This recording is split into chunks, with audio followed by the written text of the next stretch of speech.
Hey, what's up, everyone? Welcome to Check Me. Today we're going to break down the Stanford Colorado game that happened tonight. Well, probably when you've seen this video last night, it just happened.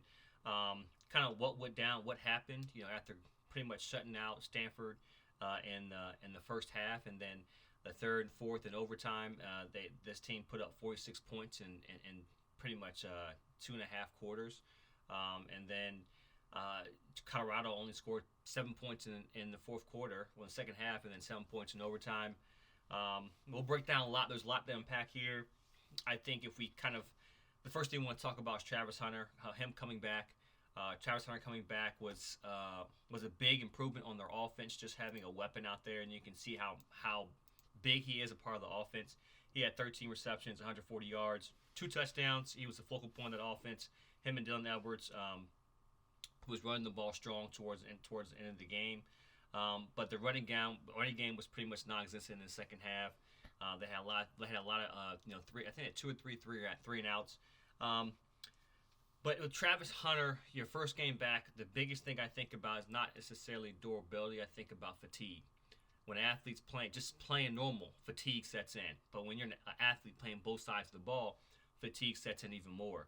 I don't think necessarily there were some plays out there where I saw that he didn't give the Travis Hunter full effort, and there were some opportunities and plays out there where I felt that it was just the guy in front of him was better at the time and better on that play.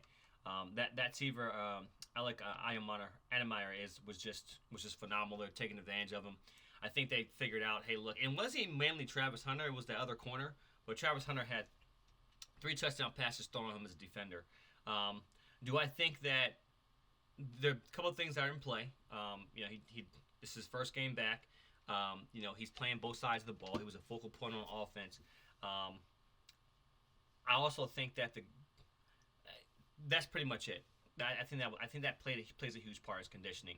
I don't think that guy would have had Ademeyer, whatever his name is, would have had that type of game with Travis Hunter was fresher. He didn't have wasn't coming back from injury. Because the elite speed, the technique, that stuff gets lazy when you're not conditioned. And I think Travis Hunter was not necessarily conditioned, after setting out a couple of games to play. But they're going to start to see if Travis Hunter is more of a focal point in this offense, then it's going to take a hit on defense. Like I said, Deion never played this amount of reps as a offensive player at Florida State. Travis Hunter is pretty much out there on both sides of the ball, and no matter what you say, it's going to take a toll on you. It's fun. It's exciting to see him play. I find myself finding him on the field, see if he's on the field, seeing how they use him as far as, do they take him out on running plays? Do they take him out, only when they pass play? They use him as a decoy. All these certain things to see what teams can cue in on. But him being healthy right now is probably the biggest thing. And this is a game where Colorado should have won. Switching from that, I think it was less of what Stanford did, more what Colorado stopped doing. That defensive coordinator, I think he might be on the chopping block. Execution, substitutions, they just weren't there. The team wasn't disciplined. It just looked really, really awful when it came to the second half. The first half, it looked sharp. Second half, I think Stanford went in and said, hey, look, we're just gonna wing it. And this game, if you're watching this game, it was like, okay, Colorado's okay, and then they just weren't okay, And Stanford kept on pushing back. They threw a couple of, not say Hail Marys, but threw the ball up, said, hey, we're going to see what happens, and they attacked it. They found the sweet spot, and they attacked it. That was the defensive coordinator's got to do something. You got to do something, and I don't want to say it's partially Deion's fault because I feel like McCain should have been in this game. I think something happened with him throughout the week, and Deion refused to put him in when Steinmeier was getting abused left and right. He was just getting abused, and they were running basic plays. I mean, the pass rush was non-existent. They were getting the ball out quick.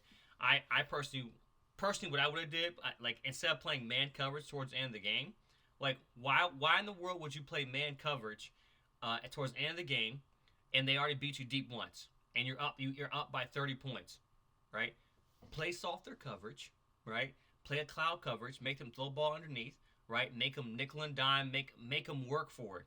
and I think it was part arrogance and part just uh, um, the defensive coordinator. Literally, his head was not in the game. Like, how do you not play soft threat coverage? Why do you continue to play man? Make the quarterback. The quarterback couldn't throw against zone. So why are you playing man? Like, why are you playing man coverage? Like, play zone. Like, play zone. Quarters, three, something. Like, give Travis Hunter a break. Like, why in the world? Like, your pass rush is not there. Shoot, drop 8 in coverage, and then make three people rush. A defensive coordinator, he's got to do something. I think he's going to be out there if he doesn't sharpen things up. This is one of the games that Colorado was supposed to win. Colorado was supposed to win this game. And when I talk about success for Colorado, when you bring in that many athletes, it's not just about you're supposed to win the games you're supposed to win. You have UCLA at UCLA next. You have Oregon State. Arizona should be a win. Washington State, Utah. You have 4 ranked teams. Now, I don't think these teams are necessarily teams to be worried about because it's the Pac-12, on a larger grand scheme. But for the Pac-12, they're tough components. And tough opponents. You have 5 games left, and 4 of those 5 games are ranked opponents. It's not going to get easier. You can easily finish this season out. 5-8. And that's not, or sorry, 5-4. 5-4. That's not a successful season in Deion's or the projection of people's eyes. I think it's a successful season because you win the game you're supposed to win. It's Pac-12. You're going to lose some. You're going to win some. But for your resume for bringing in recruits, you want to come out, and dominate.